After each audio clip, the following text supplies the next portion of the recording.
Good evening, everyone. We will now begin the evening service of the Miroku Association headquarters, expressing our gratitude to God and Meishu-sama for blessings and protection received while participating in the construction of paradise on earth.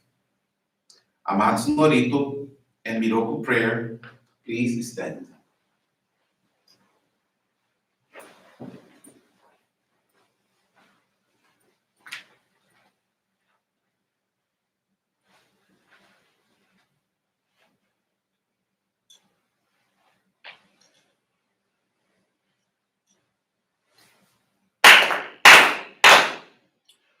Amahara ni kanzumarimasu.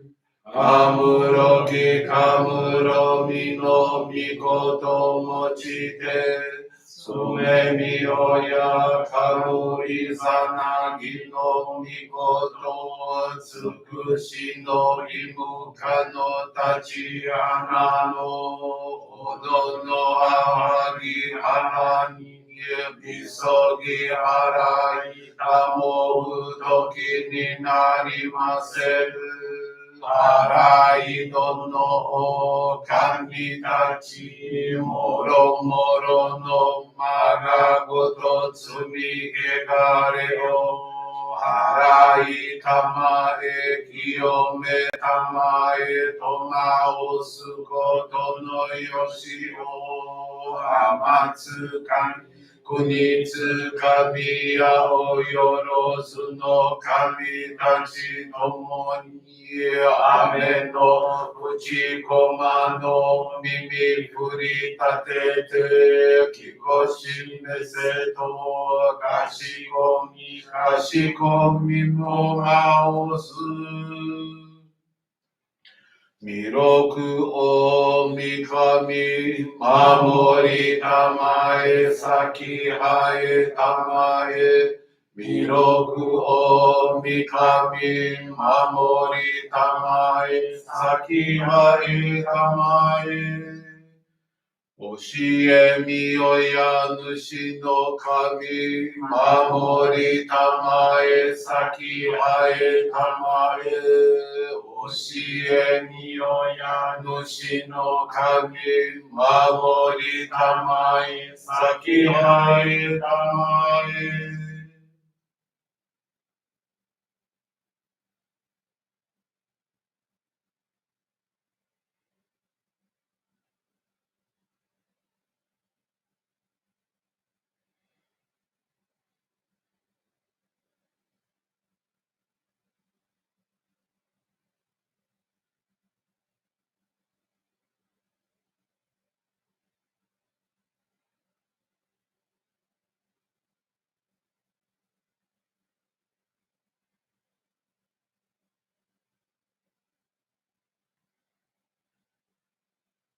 こんながらたまちあいませ。こんながらたまちあいませ。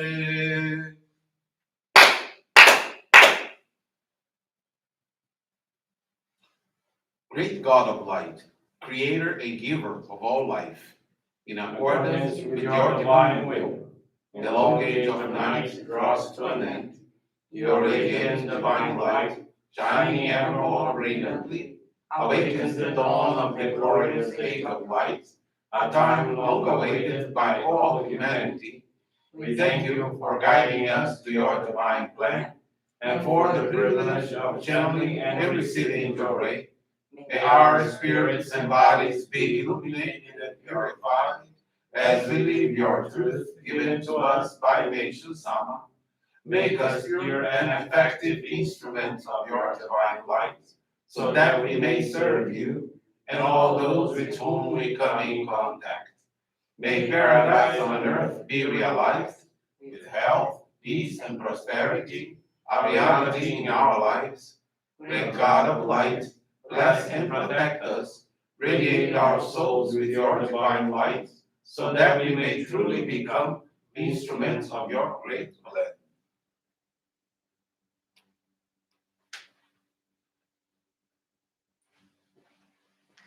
Please be seated. We will now receive group jewelry.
May God and Meishu-sama bless you.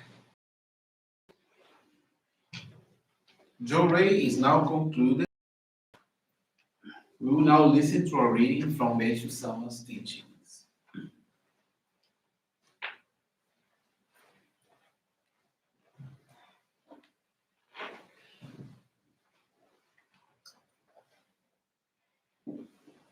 The right choice. Let us be aware that it is the individual who always censures others for their seemingly wrong deeds, who is ultimately corrected by God. Let us not attempt to have others call us great. Let us simply pray that we be appreciated by others for what we are. Those who love and appreciate flowers, their grace and beauty, have hearts equally as beautiful. I would like to encourage people to cultivate flowers and place them everywhere. This would be the best means of promoting the love of beauty. Place arrangements in every place possible. So, wherever people, they will see flowers and enjoy them. Just a single flowers in a vase would create a refreshing atmosphere wherever it is placed. It would be ideal if we could see flowers in every jail and in each prison cell. This would have an immeasurably good effect on the inmates' mental well-being. If there are flowers wherever there are people, the negativity of today's world will be considerably alleviated.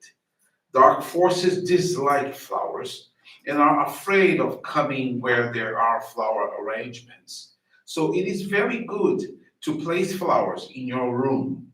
Flowers have an uplifting effect in the spiritual realm. In my house, I make flower arrangements and place them in almost all the rooms.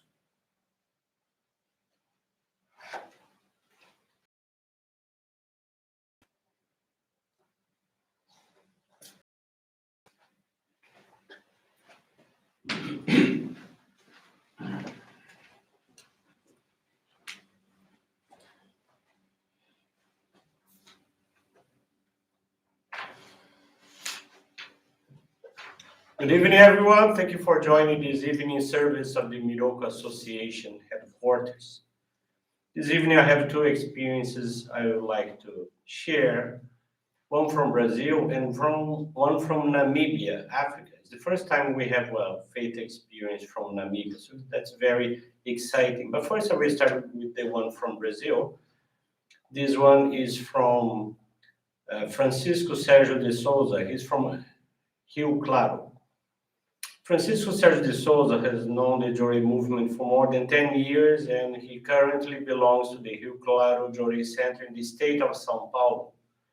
He's a hairdresser, and some years ago, a minister of the church came to his shop for a haircut, then asked him why he was rubbing his feet and if he had any health problems.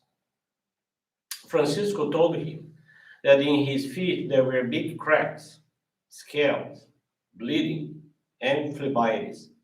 He had already consulted various doctors and heard various diagnoses: mycosis, psoriasis, and others. However, for 2 years, no treatment had given results. So, the minister advised him to receive Jorei for 30 days in a row. Francisco began attending services and receiving Jorei daily. He saw that little by little, his feet began to improve. Attending a speech by a minister, he was struck on how important is the nature farming movement, as well as the cultivation of a home garden. This inspired him to make a vegetable garden in his home. He sought advice for some of the members who were already doing this and started his preparations.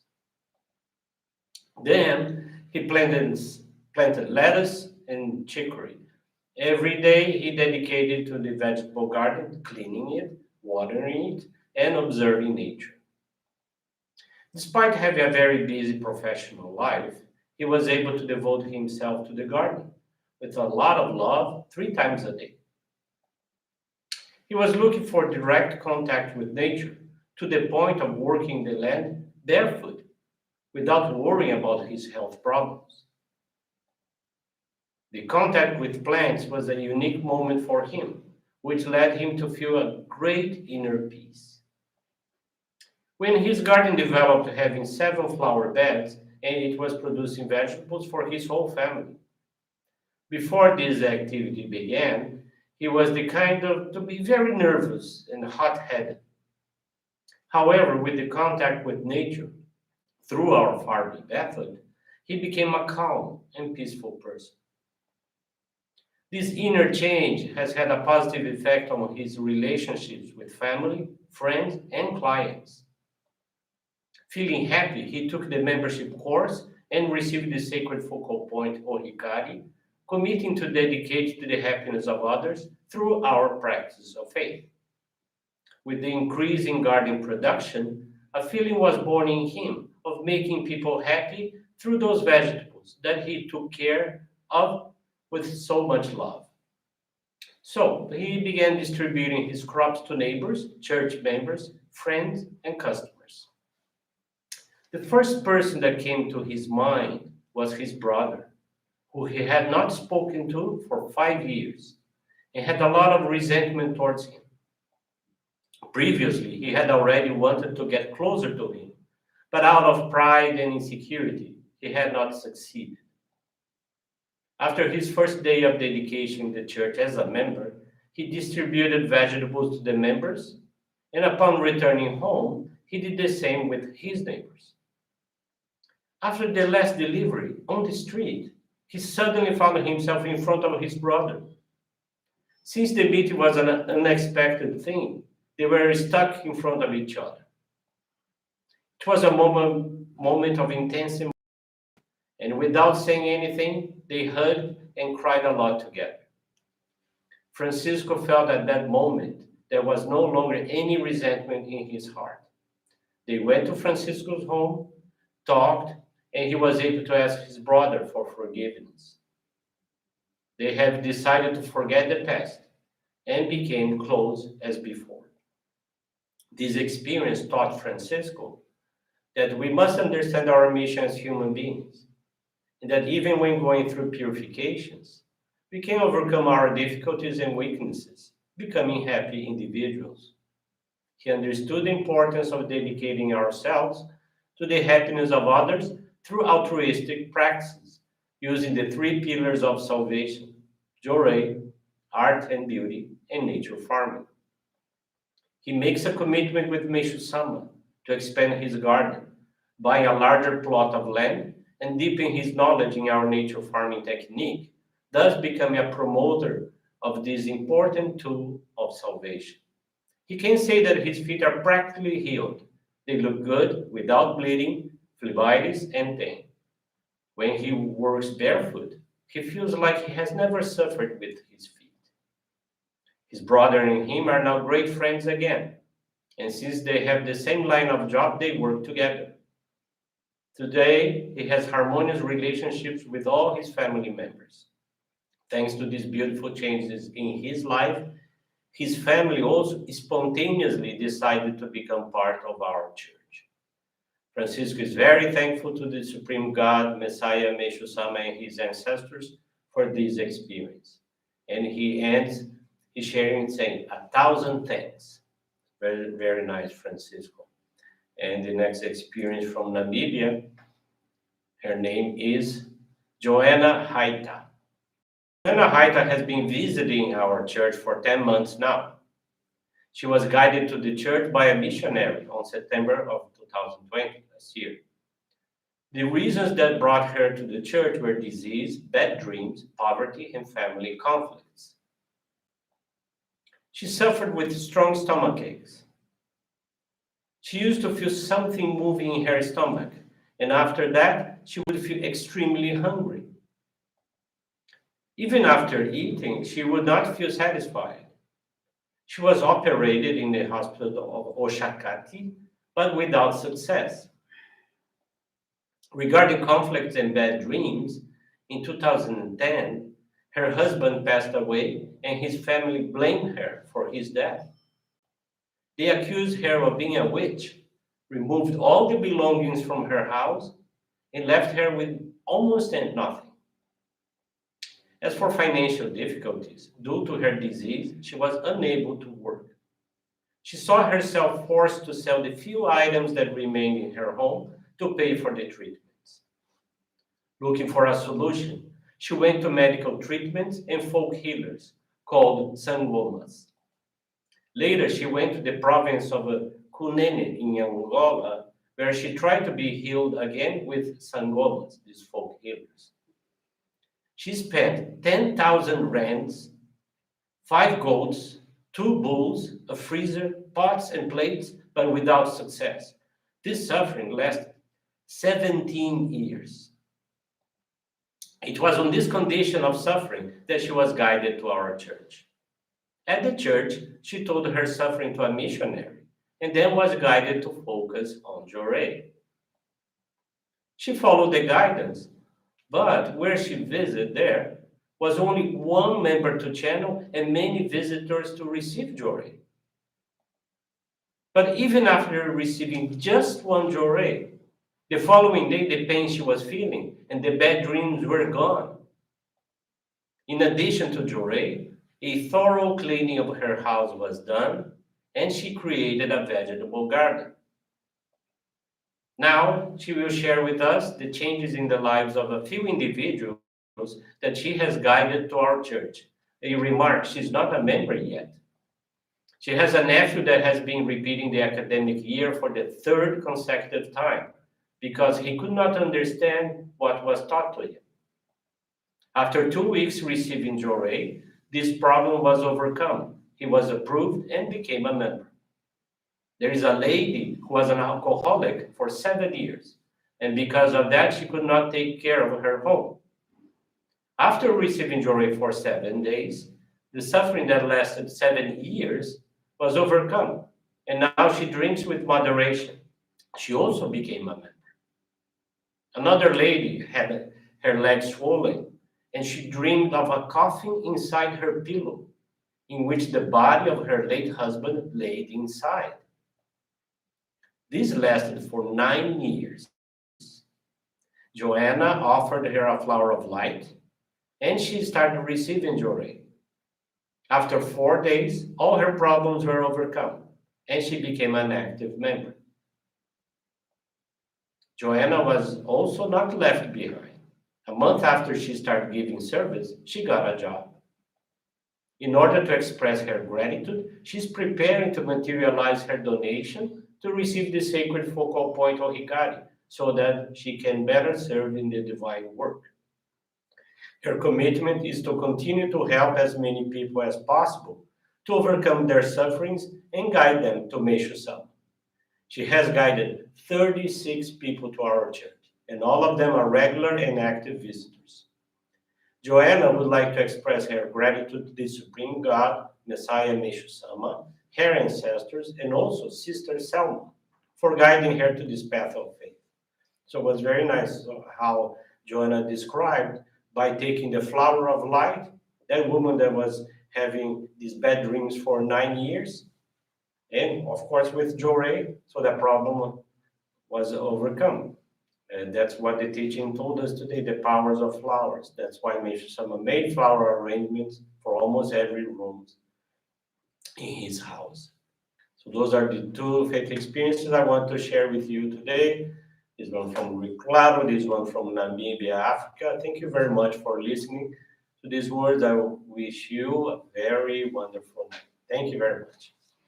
This brings to a conclusion our evening service. Thank you everyone for joining us. Have a blessed evening.